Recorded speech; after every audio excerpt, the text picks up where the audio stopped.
Welcome back to another book highlight. This one will cover chapters 29 through 30 of Sheaves and Stars. And if you know Joseph's story previously, this is likely the part you've been waiting for through all of his suffering. The part where he's brought out of prison to interpret Pharaoh's dream and then gets the huge surprise of being made the second in command of all Egypt to help oversee the building of the storehouses to guard against the famine prophesied in the king's dream. And it's sort of easy to think that this is the easy part. Like, how much character could it take to become rich and famous overnight? Like, all of the other stuff was character building, and now he just, relaxes. It's easy to slip into that kind of happy ever after thinking ourselves. Like, if God would just give me that career that I've been after, or if God would just give me a spouse or kids or a bigger ministry, that's what I'm waiting for to give me fulfillment. And I would be happy if I had that, and I would just be perfect for it. And I would just slip into, the ease of that with no struggle. But how many of you have experienced the interesting phenomenon of getting something that you asked God for, or something way beyond that, and realizing, whoa, I'm actually going to need even more character than I thought to handle this and steward it properly? And that's what I want to highlight with this part of Joseph's life. I've said before that one of the reasons I love his story is that we can see the end of it, the fulfillment of God's faithfulness to him after all his suffering. And then because of that, we can use that as a lens to help us view our own stories while we're still in the middle of them.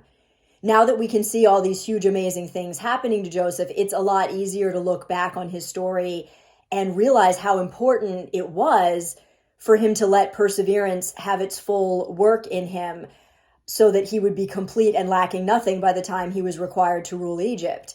And that's a verse from James. The scripture says we're not supposed to be surprised at the fiery trials that come against us, but we're supposed to allow the testing of our faith to produce perseverance, which is of great value. And we can see that in Joseph's life very clearly here. Joseph didn't know what was coming, but if he hadn't submitted to God and purposed to walk with God and learn everything he could from every experience, refusing bitterness by filling himself with God's presence, he would have been a bitter, wounded man, and he wouldn't have been able to carry everything that God placed before him. Now, I've dramatized a lot of this stuff that we don't see play out in Scripture, but think about it. He had to face the master who'd imprisoned him, maybe even the woman who nearly destroyed his life and reputation. He had to forgive enough to be able to work alongside Potiphar and other court officials who might have hurt him as a slave. At the very least, this was the country that had enslaved him, and now he had to serve them in a new way and actually work for their welfare. He had to serve a king who didn't want to send him home to his family, but he wanted him to stay there indefinitely, building Egypt's future. A bitter man would not have been able to do that. And yet Joseph was not only able to handle the blessings God gave, but flip them and give so much away to others. And when he delivered the interpretation of the king's dream, Joseph demonstrated beautiful, confident humility. It's a lot like Daniel did later in Scripture to King Nebuchadnezzar. If you read that story of Daniel being a captive in another land and he was gifted to interpret dreams, and if you read the story of him interpreting King Nebuchadnezzar's dream, you see that much like Joseph, Daniel was filled with compassion for the king, and it was genuine.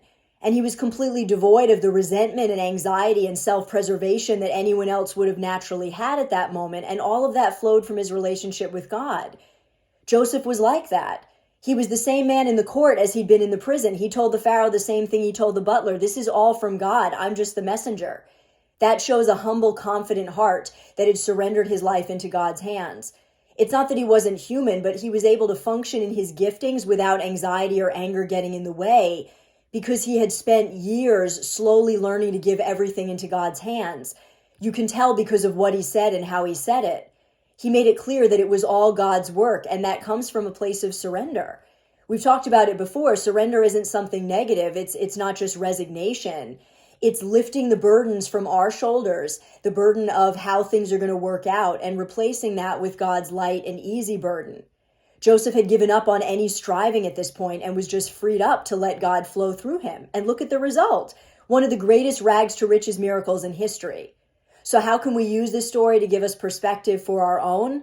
We can do as Joseph did in the middle of our stories. We can look forward to what God is going to do and think to ourselves, what kind of person do I want to be at the other end of this? What kind of person does God want me to be at the other end of this?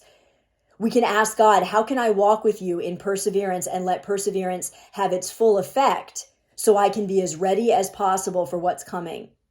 And that is a miracle and a prayer that God delights to answer.